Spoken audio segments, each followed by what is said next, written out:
Hi everyone!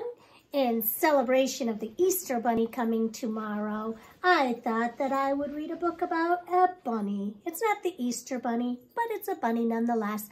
And I even have my Easter nails on today. I even have an Easter Bunny on there. So tonight's book is called The Little Rabbit Who Wanted Red Wings.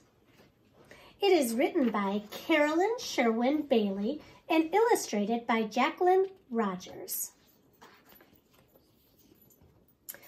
Once there was a little rabbit who had soft pink ears, bright red eyes, and a short fluffy tail.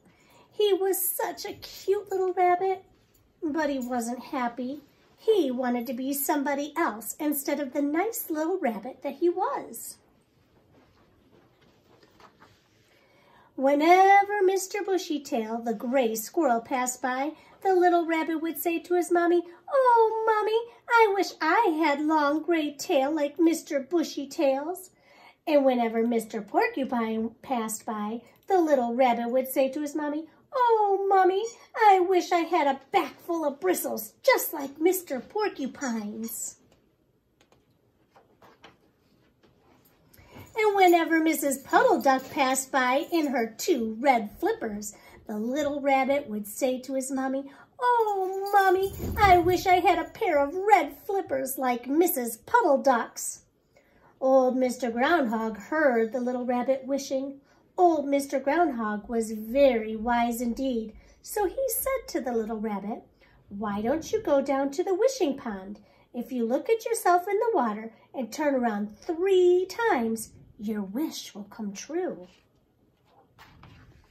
So the little rabbit trotted off all alone through the woods until he came to a pool of water lying in a low tree stump. That was the wishing pond.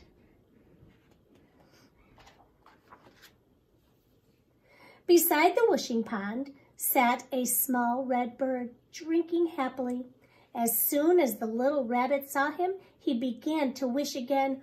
"Oh," he said to himself, "I wish I had a pair of red wings."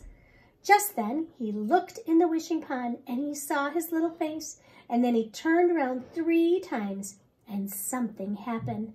The little rabbit began to have a strange feeling in his shoulders, like he had had in his mouth when his teeth were growing in. It was his wings coming through. So he sat all day in the woods by the wishing pond, waiting for his wings to grow. By and by, just before sundown, he started home to show his mommy his beautiful pair of long red wings. It was dark when the little rabbit reached home. He knocked on the door. His mother opened it right away, but she didn't know him. No, she really and truly didn't know him, for she had never seen a little rabbit with red wings before. The little rabbit had no choice but to go looking for a place to spend the night because his mommy would not let him get into his own bed. After a while, he came to Mr. Bushytail's house.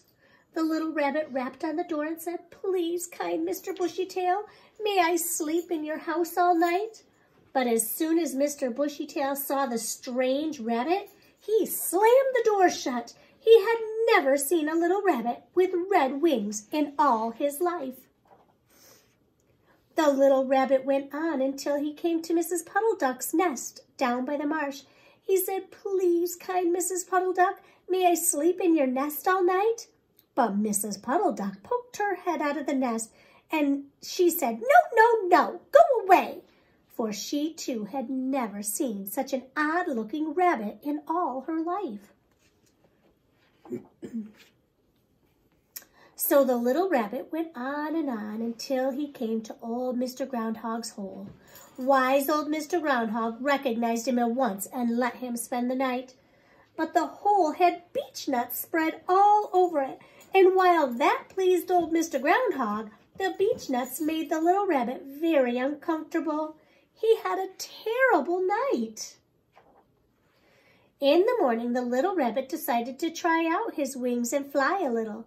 So he climbed up on a hill, spread out his wings, and sailed off. But he landed in a bush full of prickles, and his little feet got stuck in the branches, and he couldn't get down. "Mommy, Mommy," he cried, "come and help me." Of course, his mommy couldn't hear him, but old Mr. Groundhog did, and he said to his little friend, "Do you still want your red wings?" "No, no," said the little rabbit. "Well then," said the old Mr. Groundhog, "why don't you go down to the wishing pond and wish them off again?" Quick as a wink, the little rabbit scampered off to his wishing pond, looked in, and wished his wings away. And then he turned around 3 times, and sure enough, his red wings got smaller and smaller and smaller until they were gone altogether. The little rabbit went straight home to his mommy. She knew him right away and was overjoyed to see the little rabbit that she loved. And the little rabbit never, ever wished to be somebody other than himself. The end.